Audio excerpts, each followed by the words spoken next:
Thank you all. We're special, special people. And I want to just say that, I announced I was coming over here and I said, I love those Republicans. And I meant it. I said, except for maybe a couple I don't love. But the people in this room, I don't know if those couple are here. I don't know. I don't care if they're here or not. But we love you. And you've done an amazing job. You love the country. You're doing what's right for the country. And I want to wish everybody a Happy New Year, the most successful House Republican majority in decades. And we did it with not a big majority, right? That was not a big majority, but it's a unified majority, and it's people that know what it takes to make America great again.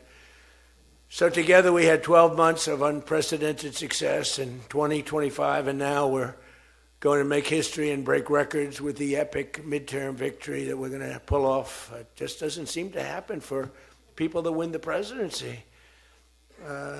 It's an amazing phenomenon. You win the presidency, and we sure as hell are having a successful presidency, I will say that. But even if it's a successful presidency, it's been nothing like what we're doing. We had a very good day 2 days ago, too. But even if it's successful, they don't win. I don't know what it is. There's something psychological, like you vote against. You can win by a lot. We won every swing state. We won the popular vote by millions. We won everything. But they say that when you win the presidency, you lose the midterm. So you're all brilliant people. Most of you are in this business longer than me. That makes me smarter than you. Because look where I am, right? No, it doesn't. But I wish you could explain to me what the hell's going on with the mind of the public, because we have the right policy. They don't. They have a horrible policy. They do stick together. They're violent. They're vicious. They're vicious people. And they stick together like glue. They don't have a couple of the people that we have. A couple of people, not too many, really very few. And that's why I want to just say that before we go any further, I want to express our tremendous sorrow at the loss of a great member, a great, great, great member, Congressman Doug LaMalfa, who passed away yesterday, as you probably have heard. And he was the leader of the Western Caucus, a fierce champion on California water issues. He was great on water. He wanted to release the water, he'd scream at him. And a true defender of American children. He was a defender of everybody. And our hearts go out to his wife, Jill, and his entire family. He voted with me 100% of the time. And by the way, he wasn't a 3 o'clock in the morning person. Do you know what I mean by that? Where the speaker goes, sir, could you call up? Could you call? I said, what time is it, speaker? Sir, it's 3 in the morning. Could you make a couple of calls? How many? 9.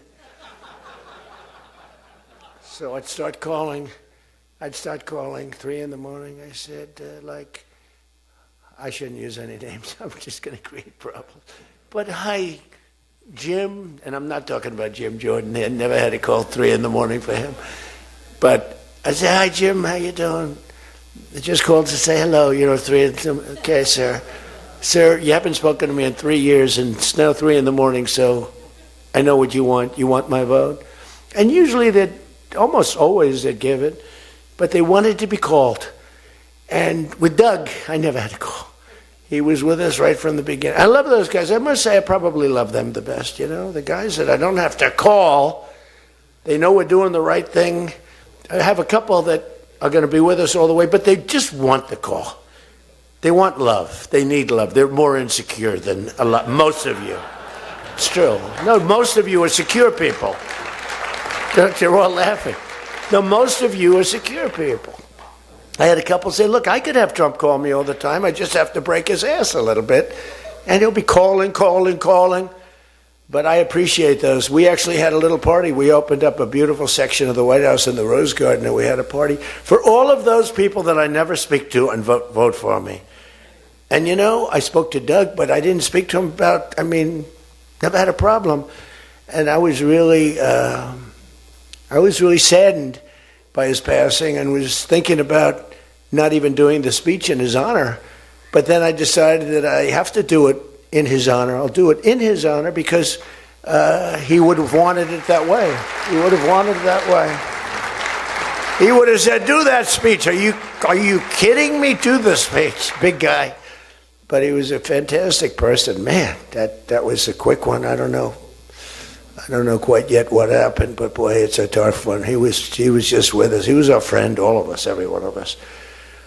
And I also want to send our best wishes to Congressman Jim Baird and his wife, who are recovering from a car accident. They're going to be okay, but they had a pretty bad accident. And we're praying that they get out of that hospital very quickly. He's going to be fine. She's going to be fine, but it was a bad accident.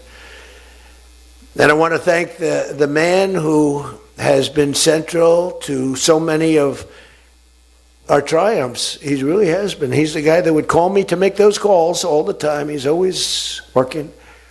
And he's a nice person. You know, he's a high-quality person. But I want to tell you, he's a very tough cookie. I've seen both sides.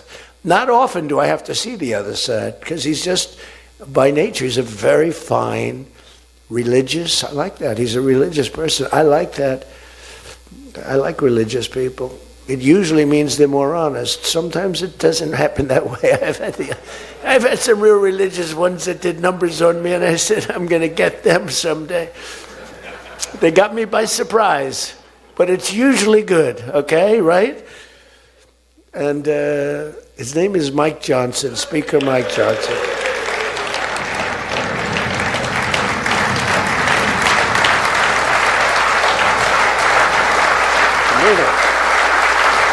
He has my complete and total endorsement.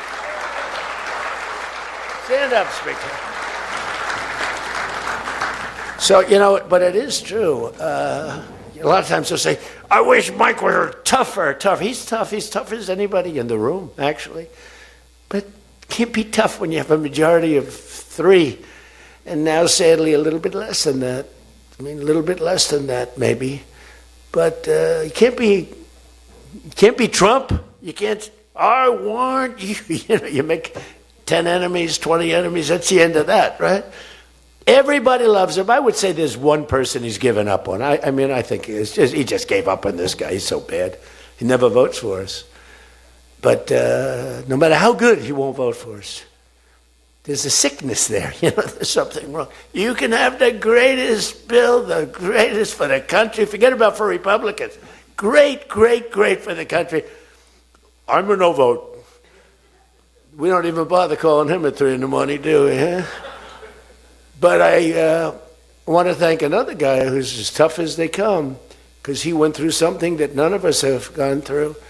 I went through a little shot, but I get that throbbing feeling every once in a while. But what he went through was incredible.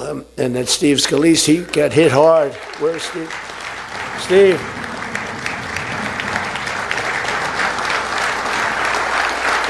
He's a tough cookie. He was dead. I went to the hospital. His wife was crying so much. He was a mess. Oh, yeah, she loves you. That's the only thing I learned about Steve, that he has a wife who loves him. Because I've gone to hospitals where guys are in bad shape, and the wife couldn't care less. She's waiting. She's looking for the next guy. Who's the next guy down the pike? Who the hell is the next guy? He's died. I said, that's so bad. Oh, yeah. I had one where the dog died and the husband died at the same time. I said, it's so sad. Yes, I love this dog so much. She couldn't give it, and the guy left her a fortune. Can you imagine? I shouldn't have left her anything, but she was much more concerned. It's true. Oh, the dog was devastated. The husband, he was like an afterthought. Your wife loves you, Steve. She's a great wife. Another one who has a great wife, Jackie, is Tom Emmer, right? Look at you. You have a great wife, but you haven't been tested like these guys. You haven't. We don't want to test her, right? She's incredible. She's a strong, beautiful, great person. She's a great person. She actually liked me at the beginning when we were having little fights. We weren't even having fights. We just didn't know each other. And I heard he said something negative about me. He was sort of right about the subject, but you're not supposed to say ever, even though you're right. But Jackie was saying, I'm telling you, he's a great guy. He's good. He's going to be a great president, blah, blah, blah. She was fighting for me. And now I love this guy. He's great. Jackie's right about, she was right about both of us, I think, right? But Tom has been incredible. He's incredible at what he does. And He's a great team player. Your conference chair, Lisa McLean, is so strong and powerful and beautiful. Thank you, Lisa. Thank you. Thank you. And I think their broadcast, we said we don't care if the press comes or not. So when I say that, that means they're there. They're broadcasting all this, and I'm letting my feelings out because it's true. I feel that way about so many people in the room. I could say it about many of the people in the room. Some I don't know as well, but many of the people in the room. They're incredible people. You're incredible what you're doing. We also have another one, Richard Hudson, Chairman, NRCC. Richard's always in there. Always with a smile. No matter what's happening, Richard. He always has a smile. He's just a positive guy, smart and positive. Thank you, Richard. Really appreciate it. You do a great job. Republican Policy Committee Chairman, Kevin Hern. Kevin, where are you, Kevin? Thank you, Kevin. Thank you. Did a great job. Every one of you got to be proud of yourselves.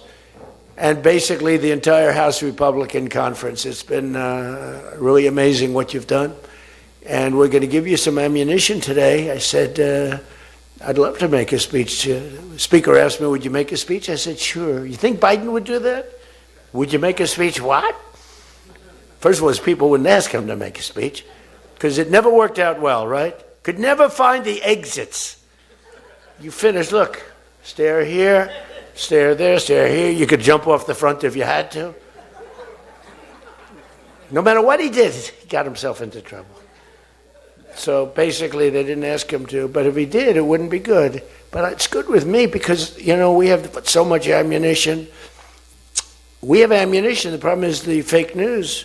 That's why I like being on. I'd much rather do live television than do non-live because when they say, as an example in my speech, peacefully and patriotically to the Capitol, peacefully and patriotically. Do you know that the Unselect Committee didn't report it, that I said those words?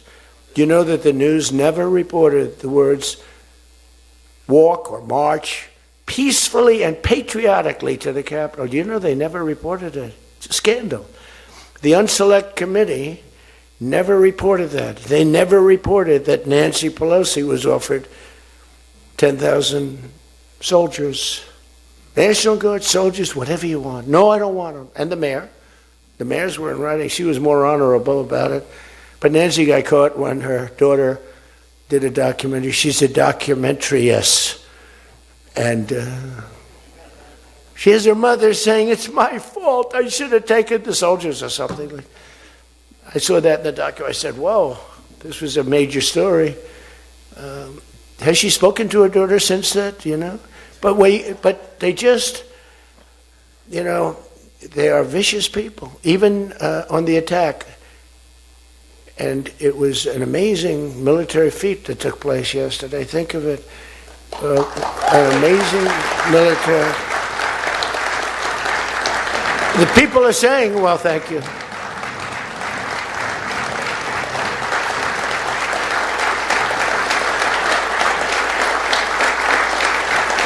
People are saying it goes down with one of the most incredible. It was so complex, 152 airplanes, many, talk about boots on the ground. We had a lot of boots on the ground. But it was amazing. And think of it, nobody was killed. And on the other side, a lot of people were killed. Unfortunately, I say that, soldiers. Cubans, mostly Cubans, but many killed. And they knew we were coming, and they were protected, and our guys weren't. Our guys are jumping out of helicopters, and you're not protected, and they were. But it was so brilliant. The electricity for almost the entire country was, boom, turned off. That's when they knew there was a problem. There was no electricity. Caracas said, there's no electricity. It's not the only people with lights were the people that had candles. It was just off.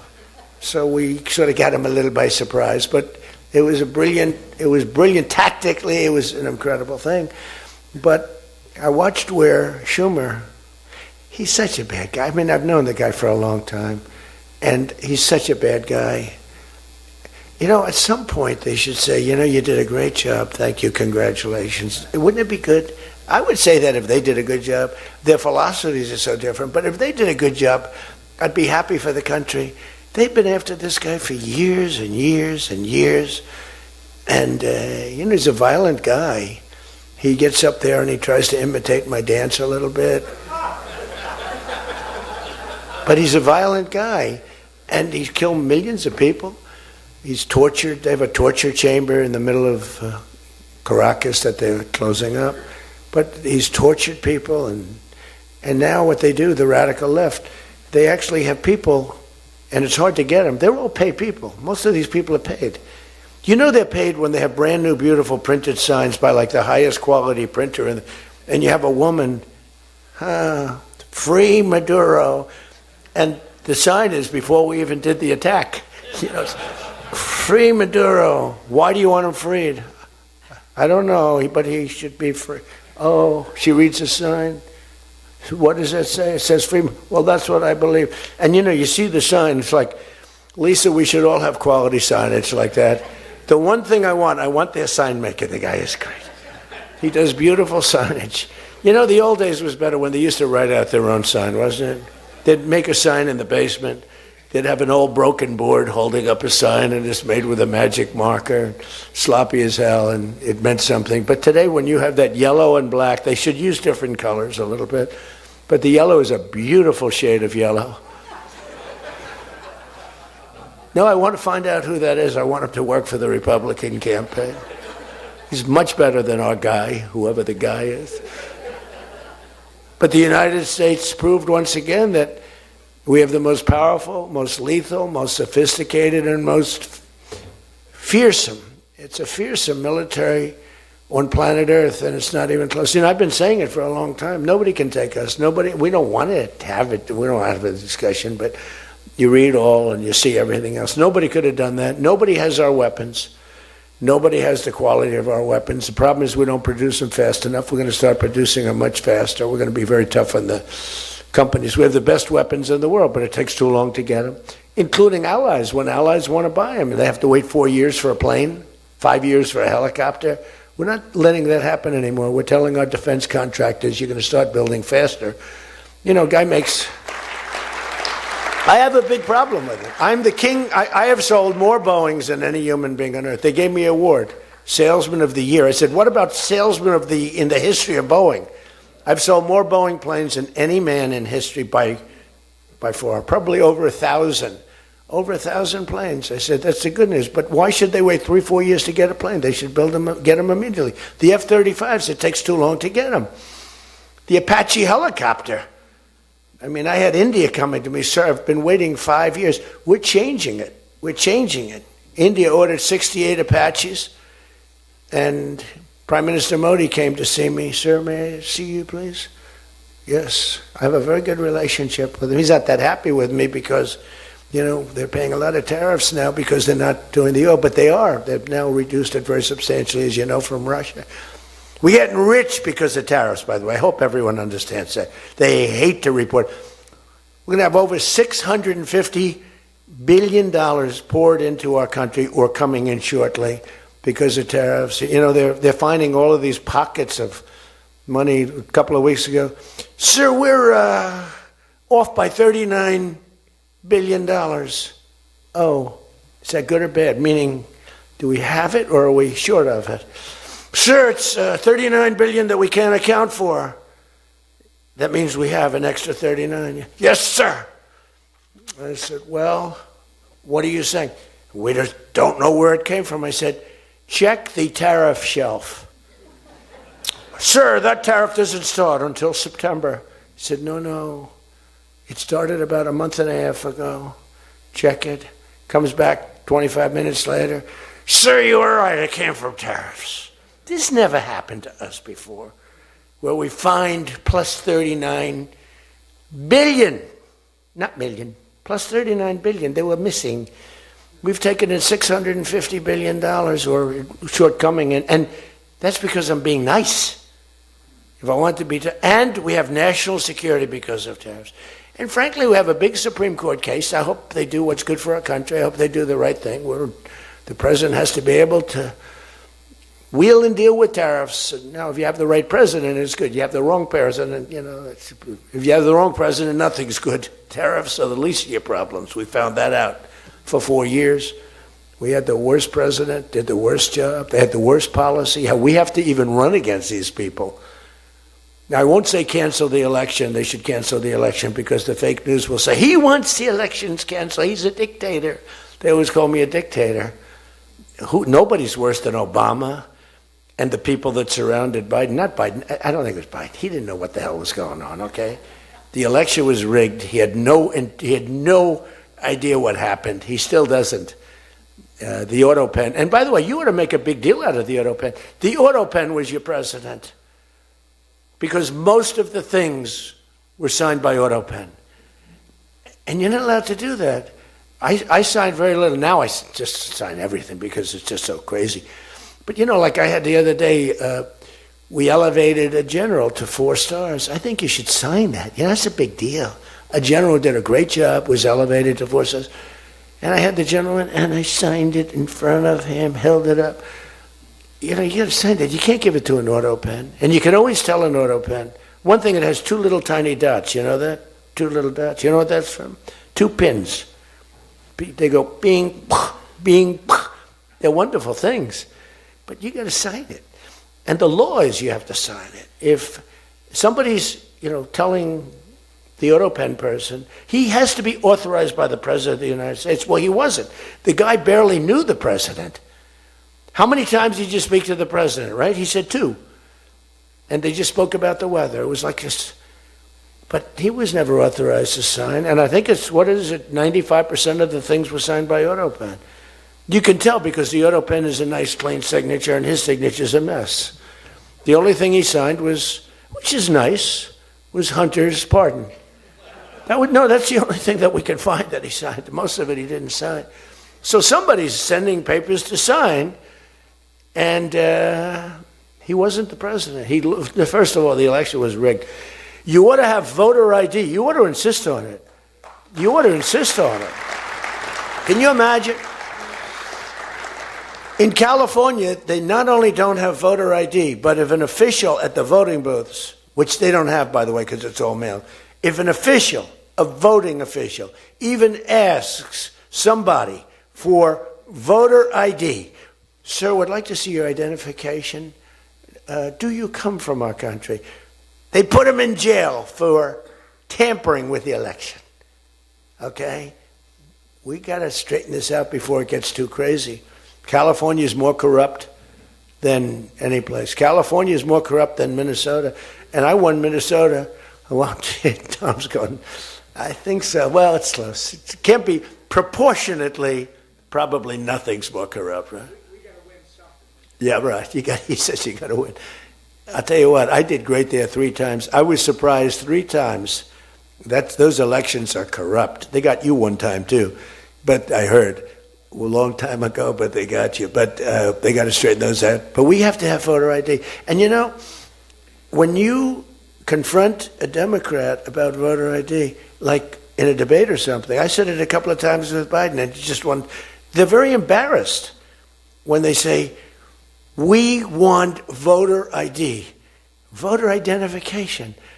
The only reason somebody doesn't want that is because they want to cheat. Our elections are crooked as hell.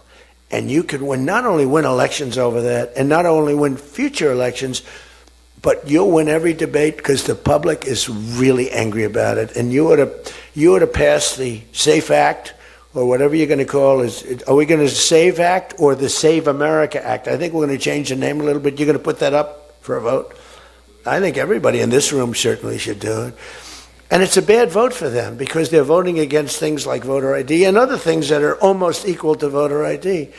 But when somebody says, no, we don't want voter ID, that means they're crooked. And the public understands it. You win elections with that. But I think it would be really important, Save America Act, if you would put that up for a vote. It's got my total endorsement. And all it is common sense things about the election. And they'll fight it like crazy because they cheat. That's the only way they can win. When you have policy so bad, when you have policy with men and women's sports. Men and women's sports. And they fight like hell for it. They still are. I saw the other day a person that you know very well, a congressman, was fighting like hell. And, you know, I was out the other day with somebody, and I was with an ex-football player. The guy was massive. His leg was like this. And a young woman who plays flag football. And she's very good, supposedly, as an athlete. She's smaller than this guy's leg. Okay?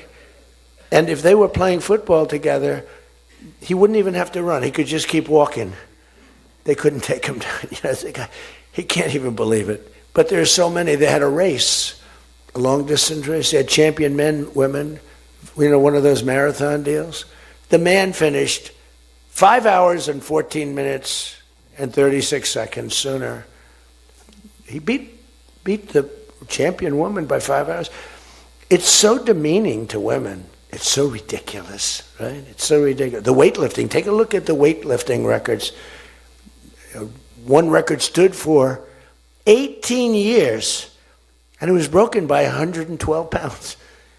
They couldn't get 1/8 of an ounce, you know? They'd put 1/8 of an ounce on, and she's going to break the record for her mom, who's sitting in the front with her father. I'm going to break it, Dad. And she's out there. We're adding 1/8 of an ounce to each side. This record has stood, ladies and gentlemen, for 18 years. But she's going to do it. She's looking to get into the Olympics, right? And she gets up, and they put a little tiny thing like this, little thing. And my wife, by the way, my wife hates when I do this. She said, you know, she's a very classy person, right?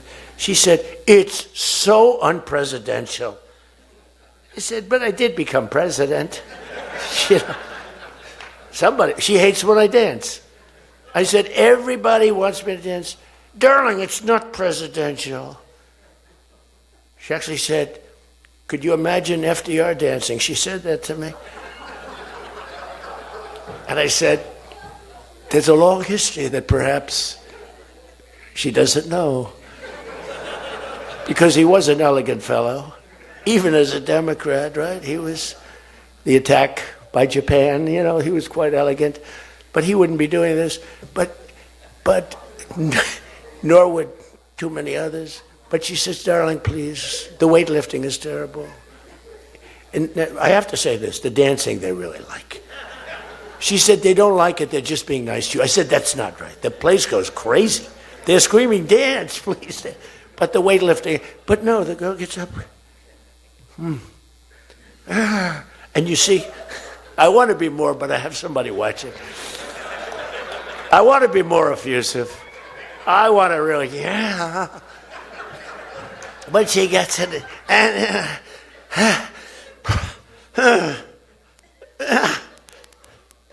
drops the thing, walks off the stage crying. Her mother's crying, her father's crying.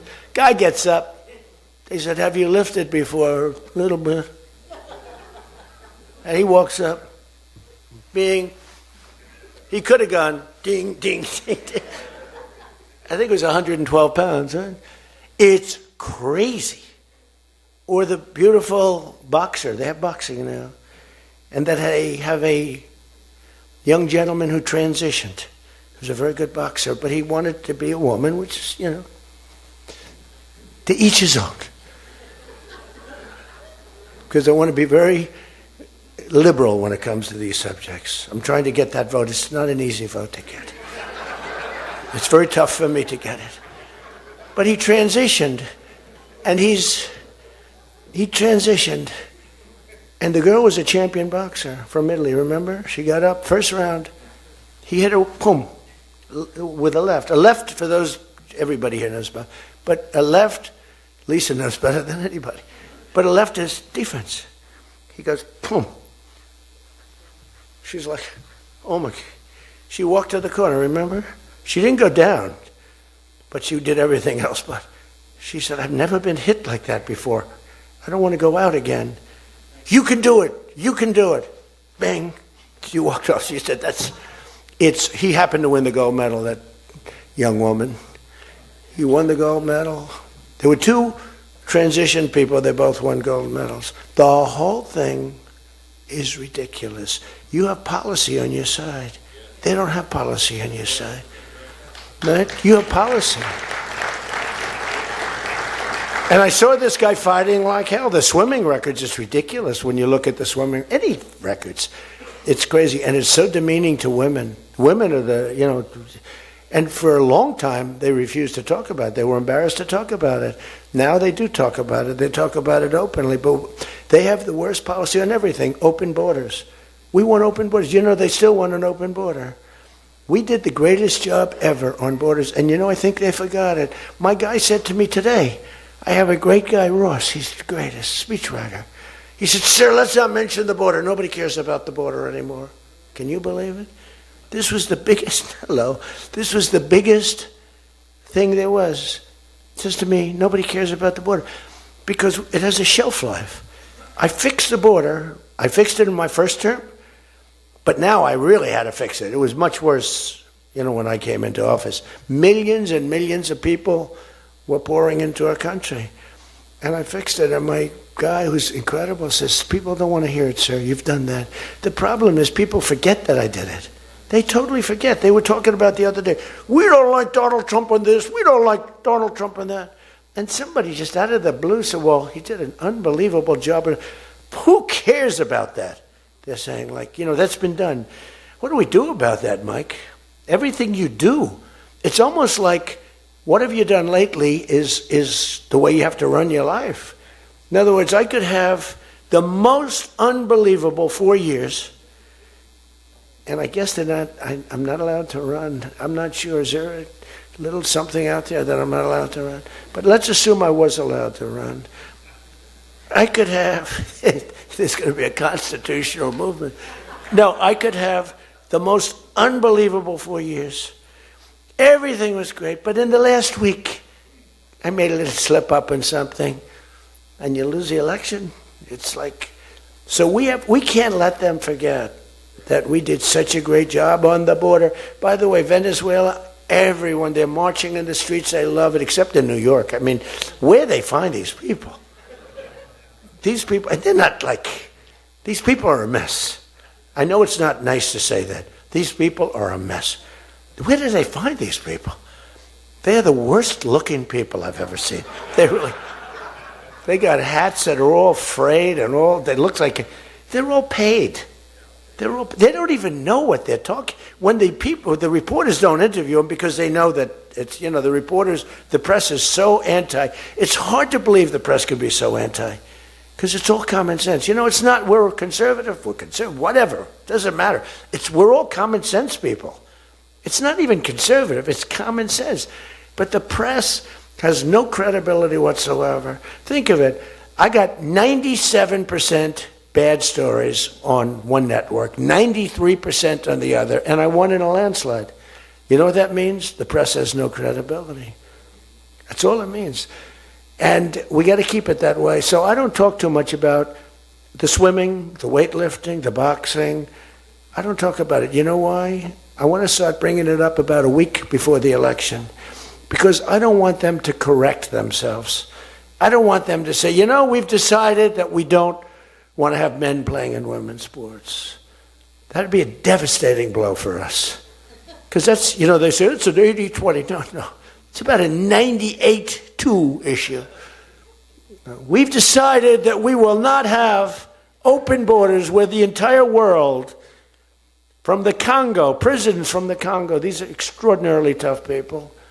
These are people that make our motorcycle gangs look like fine young men. Okay? Our motorcycle gangs are wonderful people by comparison. No, they come in from prisons in the Congo. They come in from prisons from all over the world, but in particular Venezuela. Tren de Aragua. Tren de Aragua comes in, and Tren de Aragua, they say it's the worst gang in the world. It makes our gangs look like little sweethearts. It makes our gangs, you want to take them out to dinner, they're so nice. They cut off the fingers of people. One guy makes a phone call in Colorado. The governor stinks in Colorado. He has no control. So Tren de Aragua, they don't want to do anything about it. So ICE has to go in and take them out because the governor doesn't want to do anything. But they make a phone call. They've taken over my building. The landlord's calling. They took over his building.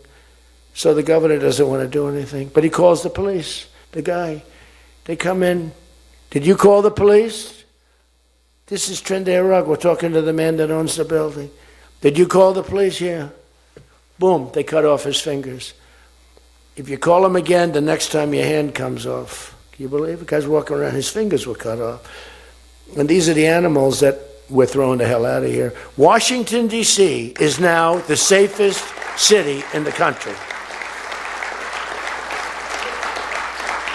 And you people know that better than anybody because you were, I mean, think of it. You're in Congress, you're respected people, you're afraid to walk outside. Washington, D.C. Now, we had a terror attack 4 weeks ago, and one person's looking down from heaven, and the other one is actually recuperating and going to make it, I think, but really badly hurt. Really badly hurt. Most positive mother I've ever. No, my son's going to be fine, sir. The mother was telling me that the night of the attack, I went just like I went to you. I spoke to this incredible woman. Sir, everyone's praying for my son. He's going to be fine. The doctors thought she was, just hoping against hope. There was no chance. And 2 weeks ago, he got up and started walking around. It's amazing, actually. So maybe some really bad. It looks like he could be okay. He's going to have pretty bad after effects. But that was a terrorist attack on people that are doing a great job. And it could have been anywhere. But we haven't had a murder. We would have, on average, 2 murders a week in Washington. I don't even like talking about it. Two murders a week in Washington, D.C. We haven't had one in 7 months. People can walk out now. You can walk down with your wife down to the restaurants, which are booming, by the way. I mean, if you go back to before I got in, and we did a pretty good job 4 years ago, but there was never this, in my first term. So when we were during the first term, we were pretty good, but it wasn't like that big of an issue. It became a big issue because people were being mugged all over the place. We had a couple of people working in the White House that were killed. We had one guy waiting for his wife in a car. They said, "Get out of your car." He said, "Well, I'm waiting for my wife." They blew his head off. The wife is walking up to the car. Animals. And then they get angry when I say, "They're animals." Nancy Pelosi, "They're not animals, they're human beings." No, they're not. This is another thing. That's a 98-2 issue also. No, they're animals, and we've taken them out. We've took out over 2,000 people, brought them back to their countries from where they came, or they're in prison now in Washington. Because it's not just like, you have to take the bad ones out. 2%, 3% of the population causes 90% of the crime. Think of it. 2% of the population in Washington, D.C. causes 90% of the crime. So when you get rid of the 2%, we took out over 2,000 people, got them out of the country or in prison. Some were so bad that we didn't want to send them back to their countries because they'll come back in, even though it's hard now, but they're pretty smart. They're sick, but they're smart. But you're now living in one of the safest cities in the country. It's a great thing. You can walk to the restaurants. Restaurants are booming. New restaurants are open. They were all closing. You wouldn't have had a restaurant. And I don't know about you, but to me, those soldiers standing there look so good. I'm not going to feel safe walking down the street without them. I don't think you would either. Even though, we took out so many criminals, I just feel better. To me, they're beautiful. I look at these soldiers, and you feel safe. You feel safe. I don't think if we took them out, even if the crime wasn't much, it would definitely be more. We did a great job in Chicago. They don't want to talk about it. We, against all this slob of a governor, this stupid slob, the family threw him out of the business. He was a dope, and the Pritzker family. But they threw him out of the business. And the mayor, he's a low IQ person, extremely low IQ. We should give everybody, like, these competency tests, right? The cognitive, they call it cognitive. I'm the only president that went for cognitive. I think every president and vice president should be forced to take cognitive exams, mental tests, like, are they intelligent? Wouldn't it be nice? Do you think Waltz could pass a cognitive test, as an example? Do you think Kamala could? I don't think Gavin could. He's got a good line of crap, but other than that, he couldn't pass. I mean, here's a guy didn't want to have water coming down from the Pacific Northwest. Why? You know, they have a little tiny fish, this big, it's a little tiny fish, not doing well. You know why? No water. They're sending water. It's too much. It's killing the fish, so they cut it off. And then they have 25,000 houses burned down. They don't know why. No, I think, I believe in it. I'm the only one that took a cognitive test. I do, it's the worst. If I don't do a medical exam, because I've had times where I went longer, because I'm busy. If I don't do a medical exam, they say, Trump's not doing an exam. There must be something wrong with him. If I do the exam, they say, why did he do this? Why did he do this part of an exam? He did too much. There's something wrong with him. Do you remember there was a period, Mike, where I had 32 days in a row I did one press conference, 2, 3, sometimes 4. I do them behind the desk. I don't even just do it. I do press conferences. But I do many press conferences. So in 32 days, and then one day, just one day. This is 32 days in a row. Must be some kind of a crazy record. Then one day, do you remember I didn't do one? Because I took 𝐃𝐨, my very brilliant golfer, beautiful young lady who swings the club so beautifully. She's a great scratch golfer and loves playing. Grandpa, would you take me to play golf? So I ran, I play golf in like record. I play speed golf. It's better that way. You know the expression? Miss it quick. No, I play speed golf. But I'm a good golfer. Everybody knows. Anybody that I've beaten in this group. But I love to play golf, but I don't get to play much. But I took off 2 hours, and the press couldn't find me. But they knew I was there because they follow me. And I was getting, are you okay? Guys are calling me up. Some of the guys in this room. Sir, are you okay? Yeah, what's the problem? There's a report, sir, that you're no longer with us. Remember that? No. The report was that I don't want to use the D word. That's such a horrible word. Dead. I don't like that. There's a report, sir, that you're no longer with us. I said, well, I just hit a 280-yard drive. This isn't bad. And, it's one of the, and it took me a couple of weeks to get that one straightened out. The new one is they did a report in the fake news New York Times where I worked this day from early in the morning till late in the evening, but we don't give out a full schedule. It's like who the hell wants to give out a schedule to these people? But it's all work. And this, in particular, this day was brutal. I never got to leave the seat. You couldn't do anything. It was just one after another after another. And this went on from early in the morning till late in the evening. And my people gave out a report. He had lunch. They show a report, lunch with somebody. And they did a story. Donald Trump is slowing down. He only had lunch.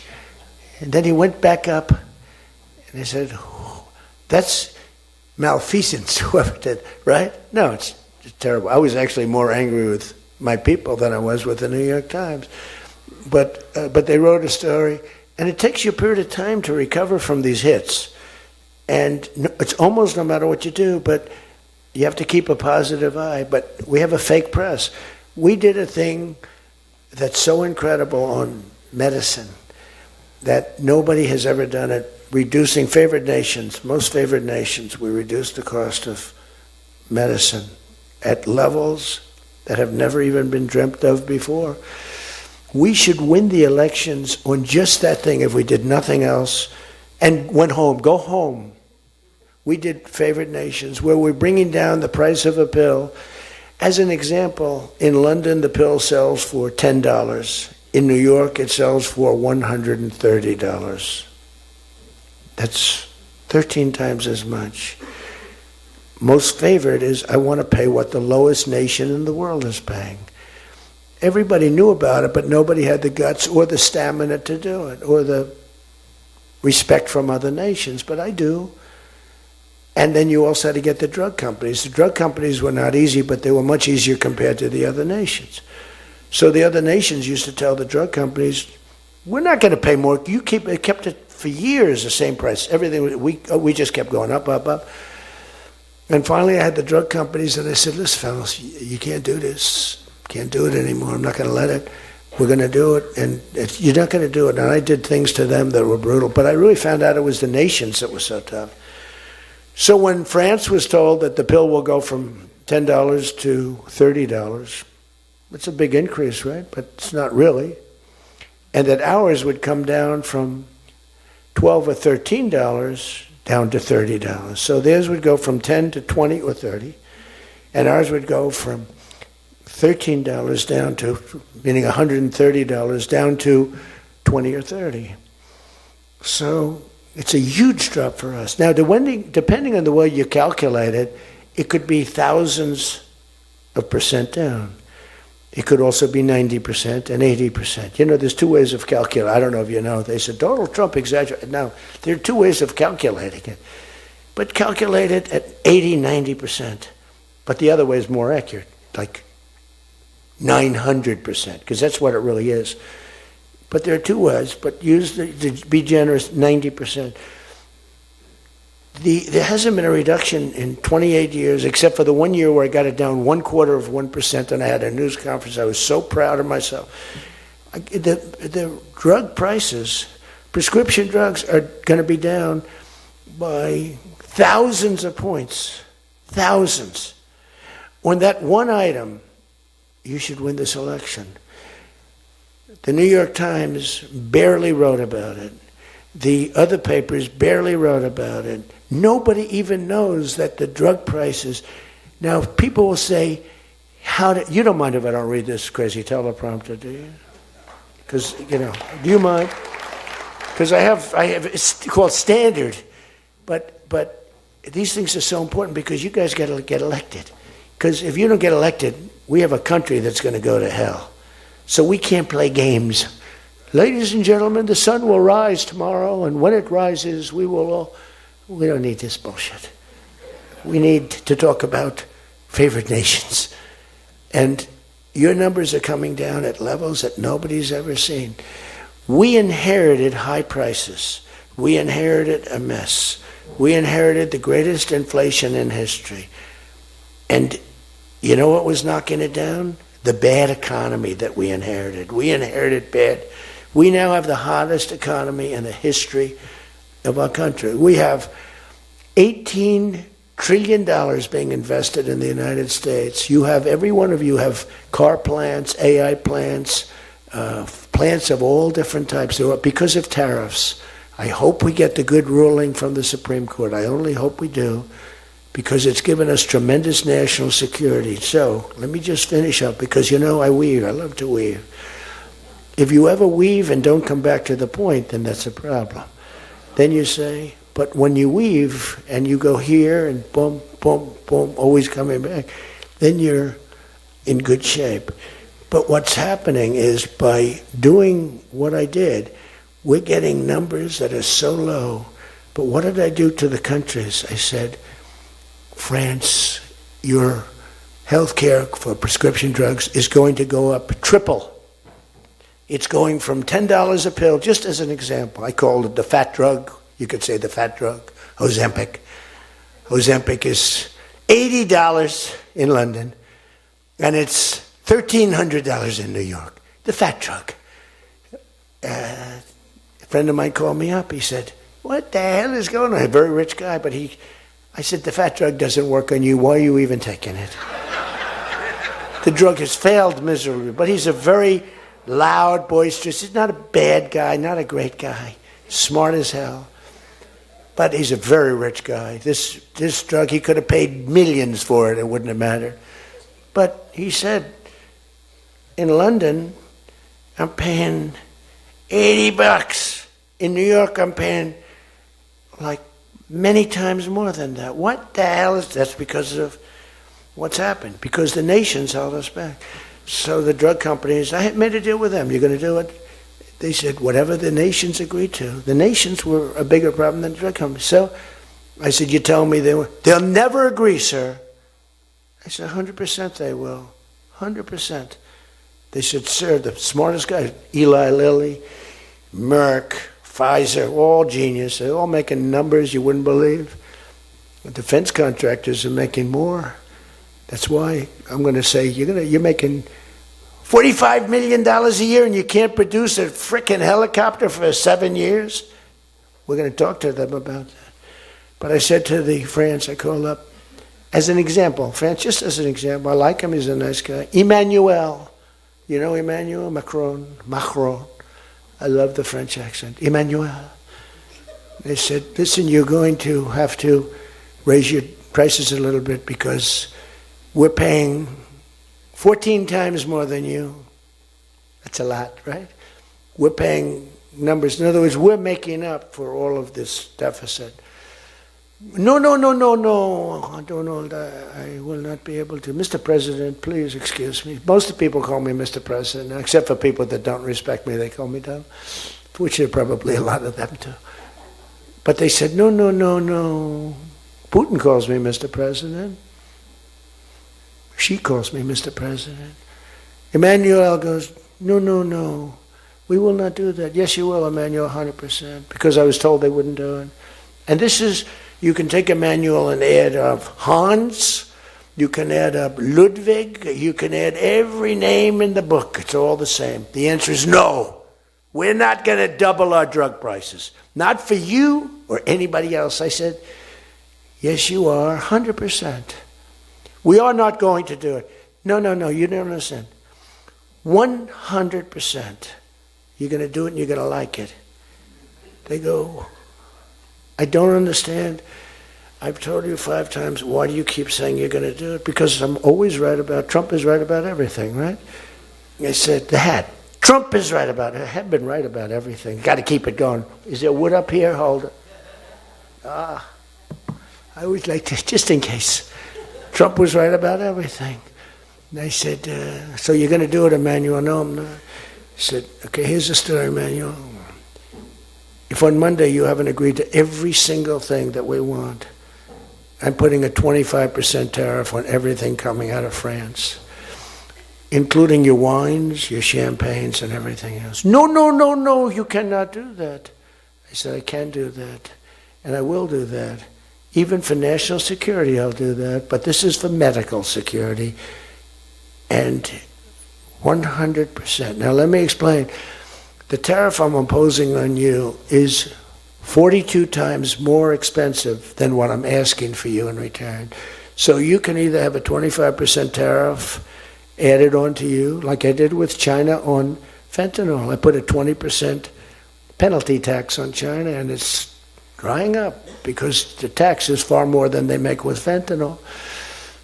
But with the other nations, I said, you're going to do it. And you know what he said? You can't do that to me. I said, yes, I can. Don't worry about it. It's not going to be that bad. You just have to explain it to your people, your 39 million people, that, by the way, don't vote by mail. They vote on paper ballots. They tried voting by mail, and there was fraud all over the country. We're the only country that votes by mail, essentially. You know that, right? You know, Speaker, that's another thing. We're the only country that's stupid enough to vote by mail. Even Jimmy Carter's commission said, don't do it. But just to finish so that you won't say he wanders.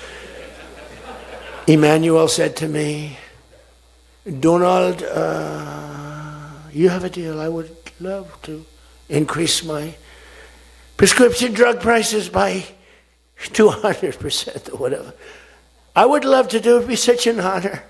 Whatever you want, Donald, please. Don't tell the population. Please, Donald, I beg you. Every country said the same thing. No, we will not do this. Some were strong, some were very nice, some were rude. But they all said one thing, no, we won't. And within, I'd say on average, 3.2 minutes, they were all saying, we would be honored to quadruple our drug prices. So we would be honored to quadruple our prices if that's what you like. We want to make you happy. Okay. Therefore, I will not charge you a tariff, and you're going to increase your drug prices by 3 times what they were paying 2 days ago, right? And we have now favored nation. You think Biden could do that? I don't think so. Think Biden ever thought of it? Now, everybody's wanted favored nations, but everybody knew it was impossible to get the countries to agree to it because they wouldn't have done. And they've been doing this for 40 years or whatever it is. We were subsidizing the entire world. That's just one of the many things we're giving. But you should take that thing. That's going to save. Now, that also, when you add that to healthcare, your drug prices are much lower than what you projected. So we're going to reduce healthcare by a lot. One other thing. On healthcare, it's never been our issue. It should be our issue. We had a very nasty vote from a couple of people. I guess Collins, I guess Lisa Murkowski, and I guess a man named John McCain. Remember? Thumbs down. You remember. He said, I'm all for 10 years he campaigned. I don't want to be nasty, but for 10 years he campaigned on Obamacare. We're going to destroy Obamacare. We're not going to do it. And then we're going to terminate it. And then, it was a little surprising. We could have had health care, good health care. Obamacare is bad. And the people understand it's bad. And the premiums are horrible. But one thing I've learned a lot about healthcare. I found healthcare sort of like not of tremendous interest, but it was very important. And I made it of tremendous interest. So I made a statement a couple of months ago because I saw the numbers. I said, boy, because, I like to see what's going on. That's one of the reasons. By the way, we set an all-time record again today. We have the highest stock market in the history of our country by far, every single month. That's another thing you should camp. They like to demean that. The Democrats, well, that doesn't mean anything. That's just, no. That means jobs, and it means 401ks, because a lot of people have 401ks. And they have, hello, best lawyer in the room, the best, have 401ks, and they have 401ks like, I had a young policeman. I told this story twice, but it was the same thing. This was a recent case. I had a case years ago because I had a great economy. We had the greatest economy in history during my first term. My first term was a tremendous success. But again, nobody wants to talk about that. We rebuilt our military. We did things that nobody could have done. We did a great job. This term is blowing it away. It's blowing every term. There's never been a president that had a year like this, especially a starting year. And we should win based on that too, all things. But the 401k, so there's a policeman, and he comes up, and he was guarding me along with lots of other people. Sir, I want to thank you. What? My wife thinks I am the worst investor in the world. And for the last year, she thinks now I'm Warren Buffett. She said, you're smarter than Warren Buffett. You're a better investor than Mr. Warren Buffett, sir. I said, how's your 401k? It's doubled. It's going up. It's going up. I said, just relax. But 401ks are through the roof. Those are us. Those are the people. We have the highest stock market in history. 47 days out of 11 months. We have just a piece of the last month left for the first year. 47 days out of 11 months, we hit a new record. Well, we hit one last night. We hit another one today, I understand. But we hit one last night, a new record, brand new record. All exchanges, not just, Dow. Dow was up, but all of them. We have another record, that's the 47th time in 11 months that we've hit an all-time high. And the future, because we have more money coming into our country than any country has ever had by far. The record was about $3 trillion many years ago by China. We've got $18 trillion pouring into our country. You know why? Because of tariffs. Because if they build a factory, they don't have to pay any tariff. But if they make it in another country and they send it in, they have a very big tariff to pay. So they can't pay that tariff. So what they do is they come in and they're building. By the way, this is what China did to us for many years. It's just reversing it. Other than we have a great product. We were losing our product though. Tell you what, if I had lost this election, if you had Kamala, it's the same thing, Joe and Kamala, I call them equals. If you had Kamala come in, I believe that our country would have been Venezuela on steroids. I used to say that during the campaign. If I don't win, we're going to have Venezuela. So we have 18 trillion coming in. I think we could hit 20 trillion by the time the year is up, right? It's less than 1 year, 18 trillion. The record is $3 trillion. $3 trillion is a lot of money. 18 trillion is not even thinkable. That's all investment. That's building factories, that's building plants. You know how many car factories we have? Half of you guys are having car factories where you are. Louisiana is doing great. Georgia, right next to you, is doing great. Hello. Nice guy. All nice people. Actually, in this room, I can't see it. Is there anybody I'm supposed to dislike in this room? I think that a couple of people maybe didn't show up. There's only one that I really dislike. I mean, the same person that Mike gave up on, because there's something wrong with him. He's a sick person. But there's only one, really. The others, you just have to understand them. You know, they have some problems too. But you just have to sort of go with them and understand them, feel sorry for them. Advise their family, are they okay?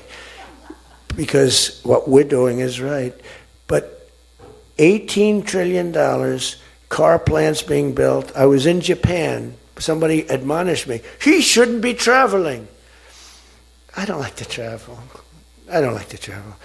But when I travel, I make a lot of money for the country, not for me. For me, I don't care. I have a much higher purpose. I have plenty of money. I don't need money. I don't want money. I want to make money for the country. And like I did with Intel. Intel came in, they had a problem. I said, I can solve the problem, but I think you should give the United States 10% of your company. He goes, whoa. I said, yeah, I think I can help you with the problem, but you got to give the United States, not me. Sometimes I'll say, give me, but when I say me, I'm talking about, I'd love to accept it, but I don't think that law enforcement would like that, right? I'm very cognizant of law enforcement, perhaps more than anybody in history. Actually, a friend of mine who's really smart said, you know, you've got to be the most honest guy in history because you have been examined, your books, your records. I have a big business. Every record, I had these Democrats hired the biggest accounting firms, the biggest law firms, the biggest. I went through years of abuse. And here I am. They didn't find anything wrong. Remember? We want his tax returns for years. We want his... Finally, the Supreme Court, shockingly, I'm the only one. This couldn't happen to anybody else. You have to give your tax returns, right? I gave my tax returns. They're from here to here. It's a big business. It's a great business. And I built a great business, like much bigger and better than anyone even understands. But I gave my tax returns. They go from here to the ceiling practically. They got them. Headline, Trump to give tax returns. Supreme Court ruled I had to give my tax return. Can you believe it? Everyone said, you're not supposed to do that. And by fighting, they think you're trying to hide something. You know, naturally. I gave my tax returns. That's the last we ever heard. They hired the biggest accounting firm in the world, most powerful lawyers in the world. They spent millions and millions of dollars going over those returns. There hasn't been one story that I did anything wrong. So this friend of mine who's highly sophisticated, rich guy, smart guy, said there's nobody that I know that could have gone through an examination like that and not ended up in prison. Nobody ever had to suffer like I did. Nobody ever did that to anybody else. You know, there was an expression, Andrew Jackson was the most abused president in the history of the United States. You know who second was? This is before me. You know who second was? Abraham Lincoln. But he had a civil war, so we have to give him a pass. But Andrew Jackson was treated horribly. He was a great general and a good president. So bad that his wife died. I mean, his wife died. They were horrible.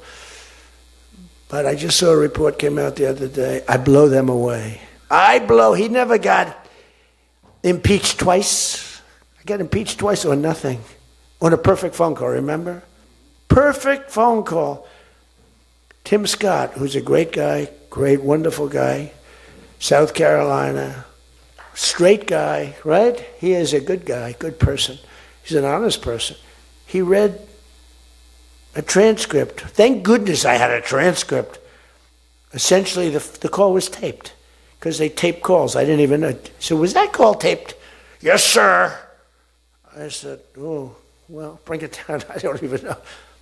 And we read the transcript. It was perfect. It was so good. I told Ukraine not to cheat.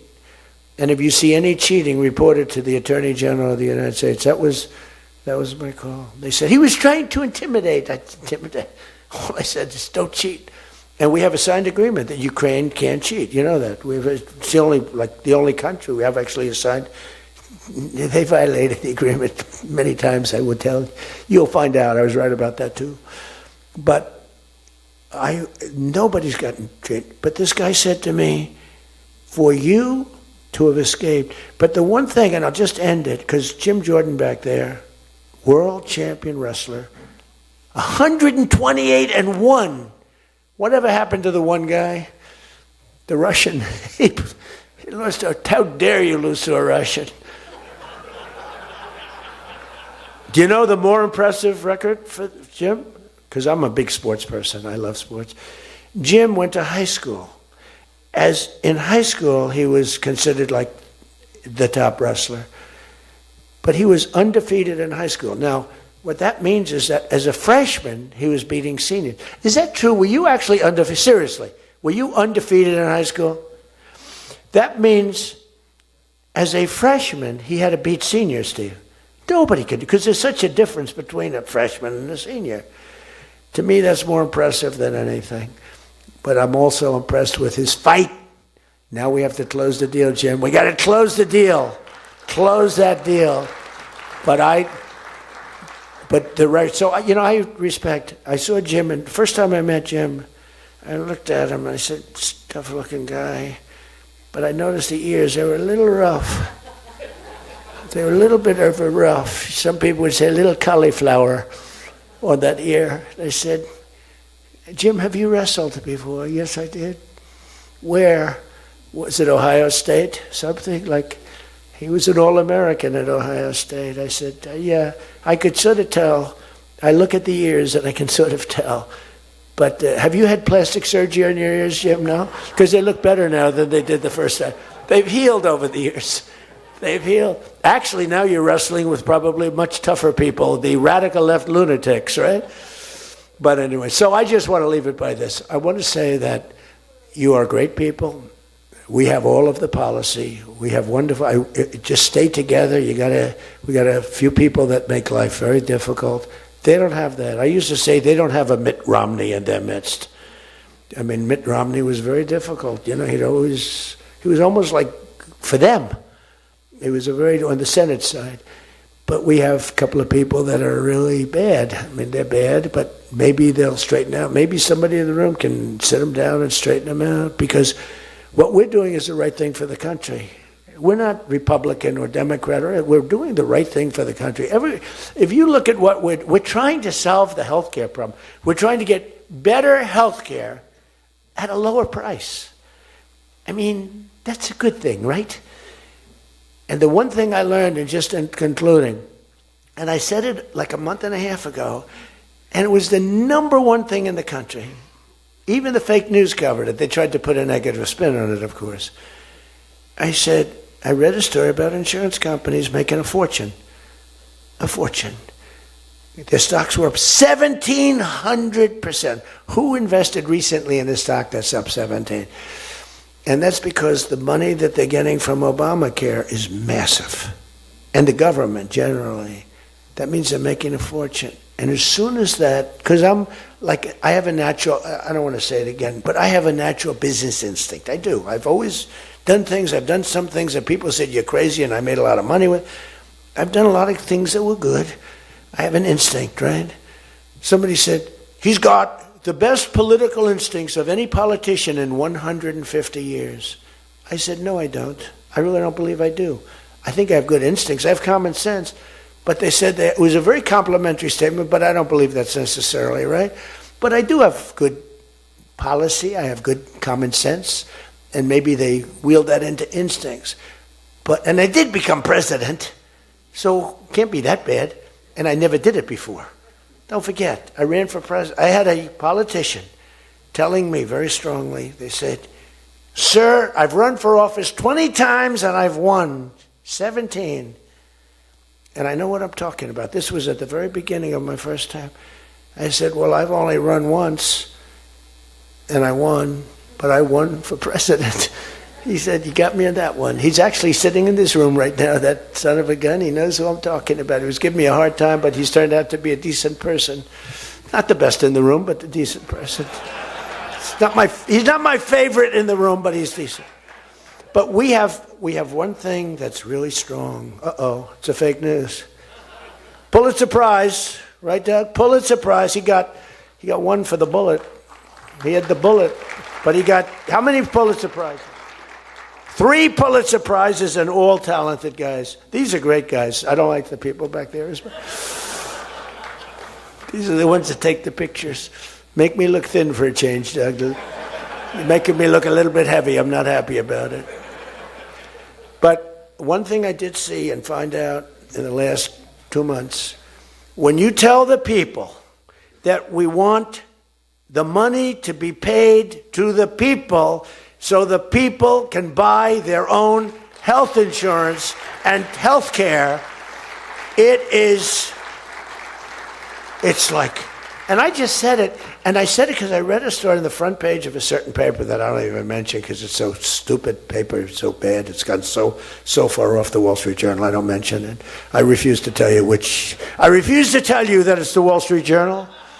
They've lost their way. This is not the Wall Street Journal of old. But I read a story on the Wall Street Journal, and it said that the insurance companies are making so much money. They weren't demeaning them or anything, and I guess as an investor, you're happy. When I read that, I said, wait a minute, they're making that kind of money, and they're making it because of stupid politicians, I hate to say, that we allow them to make it. If you guys can get in a room, because, we don't have that as one of our issues. It's the only thing they have. They're lousy at it. They came up with Obamacare. We tried to fight it. We almost had it won, but we didn't get 3 votes. We should have gotten them. But here's, you want to turn this thing, you work on favored nations, you work on borders, you work on all of the things that we talked about, but now you take the healthcare issue away from them, and they want to fight it. You know why? They're all owned by the insurance companies, and they cannot fight it successfully. There's nothing they can do. That's like almost the voter ID thing. When they try and fight, I watched a guy trying to explain why we shouldn't have voter ID the other day, and the guy was a fool. He looked like an idiot. This is the same kind of an issue.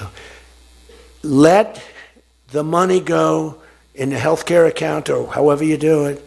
Let the money go directly to the people. Now, you have to be a little flexible on Hyde. You know that.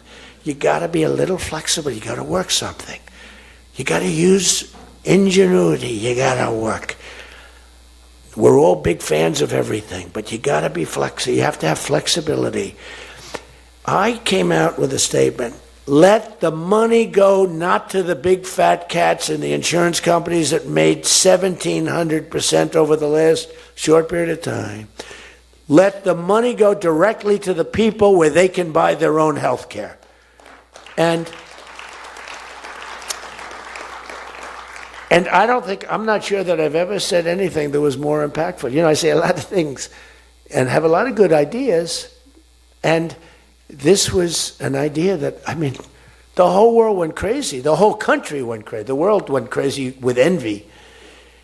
If you can somehow do that, Mr. Speaker, Tom, all of you, Steve, if you can do that, this is going to be your issue. And the other thing is fertilization. They're trying to hit us on fertilization. They were dead on fertilization when I got a call from a very wonderful young senator from Alabama saying they had just lost a case, and the case, I've never been met with such scorn. Friends of hers were just going crazy. And I said, explain the issue to me. And it was on IVF, the fertilization. a judge ruled against and said all fertilization places have to be closed down, like immediately, it would have been a disaster. And fortunately, I picked it up, and we owned the issue. But now I understand they're trying to make a case on fertilization. You can't let them do that. Very important issue. All of these issues are very important issues. But you can own healthcare. Figure it out. Let the money go directly to the people. It goes in a healthcare account. There are numerous things you can do. But you have to let no money for the insurance companies. I'm going to meet with the insurance companies. I said, I'm going to meet with them. Because I met with the prescription drug companies, and that's when I found out what was going on with the fact that we were paying 10 and 13 and 14 times more money than Europe and other places. I learned that at the meeting. Now I'm going to meet with them in a few days. I'm meeting with them all, 14 companies. I'm meeting with them all. I'm also meeting with oil companies. Let's go. You know what that's about. We've got a lot of oil to drill, which is going to bring down oil prices even further. But if you can come up with health care, remember this, where the money goes to the people, you have just owned, they can't fight it.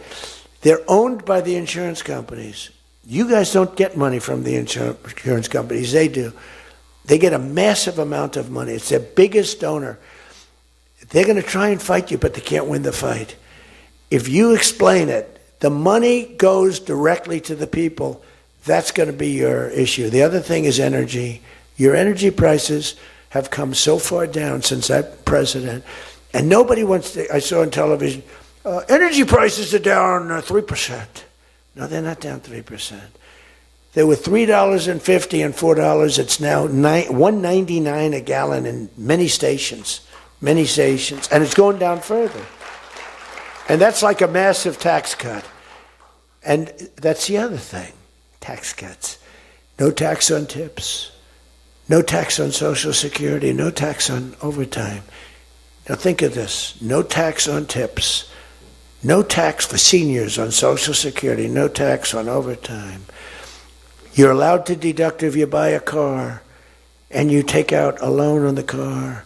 For the first time ever, middle-income people, all people can deduct, but they never got a deduction before like this. It's only for rich people. They got them.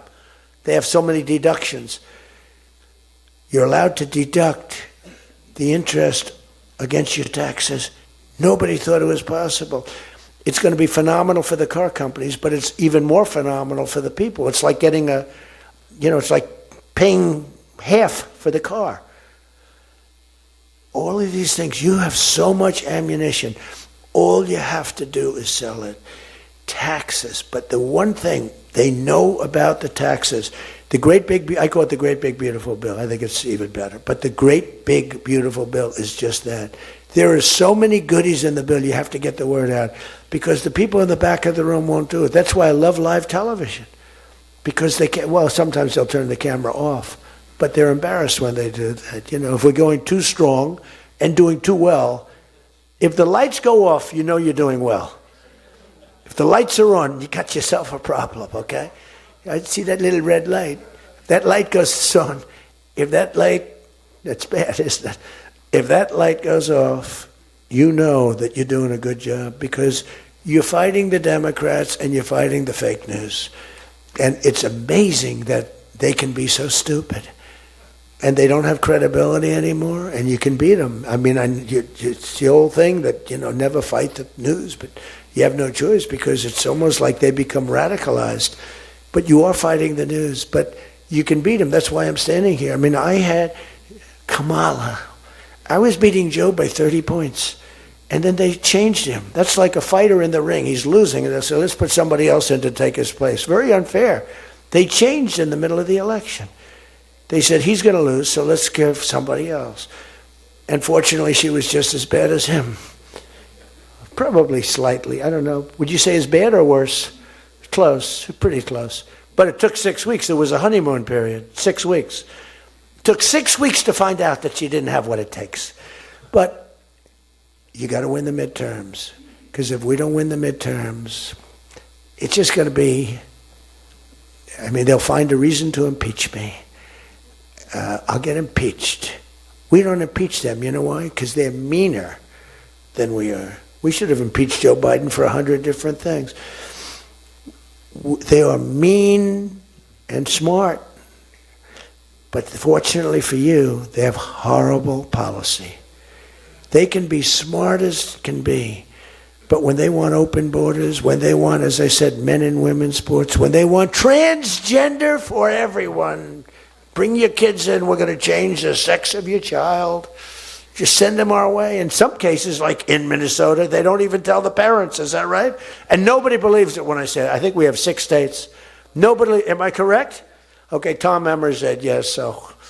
But it's true. Where the kid comes back, they keep the kid. They operate on the kid. They don't tell the parents. It's not believable. We have great, solid common sense policy. They have horrendous policy. What they do is they stick together. They never have a no vote. They impeached me. I never knew I was going to be impeached. I get a phone call, you just got impeached. I said, what does that mean? It took them 10 minutes. They impeached the president of the United States, who did a damn good job. I rebuilt our military, Space Force, I got everything. I did a lot. They impeached me for nothing, twice. For nothing. Fortunately, you were on our side, and we were unanimous. And the second time, the few people in this little group, like Rice and this, they're all gone. Every one of them is gone, except one that we're going to sort of let ride with. Some guy that has a state that you might as well just let him ride. But think of it, everyone's gone. Everyone's gone. It makes me feel so good. I don't want to feel vicious, but I'm so happy that everyone. And they're seriously gone, too. They lost in landslides. This guy named Rice, he lost by 48 points. Right? Remember him? Oh, no, there he is. What a job you did, Mr. Fry. Congressman Fry. I looked around for somebody. It's true, this was a good choice. We've made some bad choices, too, because you have to do it. I said, who the hell can run against this guy, Rice? It was a Trump plus 40 district. They had riots around his house that night. You know, he voted, I vote to impeach. And that night they had riots. So they said, who the hell? Just give me somebody. A warm body. And then, no, it has to be a living, breathing person. And then if I could get a genius, it would be good. And we got a guy who is so good. He's been, I think, are you happy with him? I think so. Stand up, bro. He's great.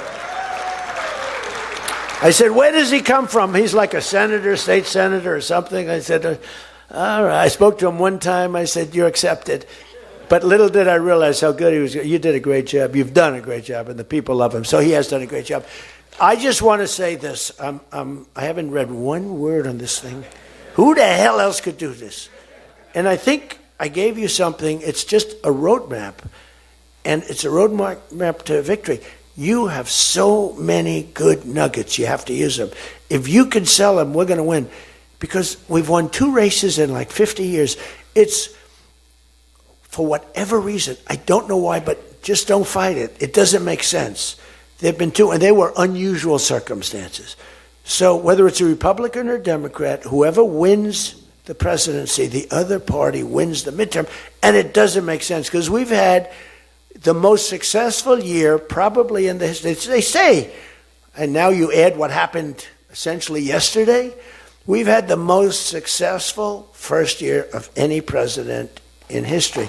And it should be a positive, and make it a positive. So with that, I leave you. I do. And I started by saying I love you all, and I'll end by saying I love you. You're amazing people. What you do for this country is incredible. And thank you all very much. Thank you. Thank you.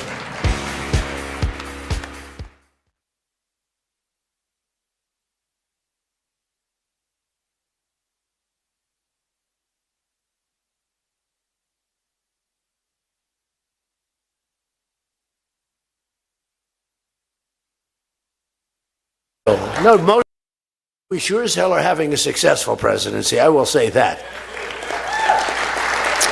But if it's a successful presidency, and it's been nothing like what we're doing. We had a very good day 2 days ago, too. But even if it's successful,